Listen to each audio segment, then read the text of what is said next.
बिस्मिल्लाहिर्रहमानिर्रहीम। आज 23 अगस्त का दिन बहुत ही अहमियत का दिन है, क्योंकि आज खान साहब की 3 अदद अपीलें दोबारा से सुप्रीम कोर्ट में टेकअप हुई। ये बुनियादी तौर पे एक सेकंड राउंड था। खान साहब इससे पहले भी सुप्रीम कोर्ट से इस्तदा कर चुके हैं ट्रायल कोर्ट के कंडक्ट के हवाले से।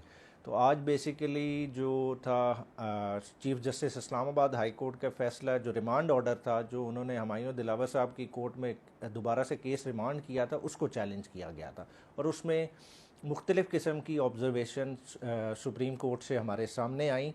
और उसमें हमने देखा कि सुप्रीम कोर्ट ने तमाम तर चीज़ों को नोटिस करने के बावजूद नहायत ही जुडिशल रिस्ट्रेंट का मुजाहरा किया और बात कल तक पे छोड़ी है, क्योंकि बुनियादी तौर पे खान साहब की जो अपील है वो इस्लामाबाद हाई कोर्ट में पेंडिंग है और उसमें सस्पेंशन की दरख्वास्त कल 12 बजे इस्लामाबाद हाई कोर्ट में फ़िक्स है। और कल को की प्रोसीडिंग को देखते हुए इंशाल्लाह ताला सुप्रीम कोर्ट अपना अगला फ़ैसला देगी।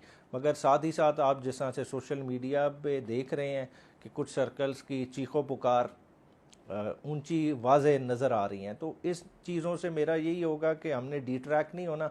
हमारा फोकस हमारे अपनी लिटिगेशन पे होना चाहिए, हमें जुडिशल सिस्टम पे एतमाद होना चाहिए। देखिए, जुडिशरी है तो इस मुल्क में रूल ऑफ लॉ कायम रहेगा, इंडिपेंडेंस ऑफ जजेस रहेंगे। बाकी सियासत के लिए खान साहब कल्ला ही काफ़ी है।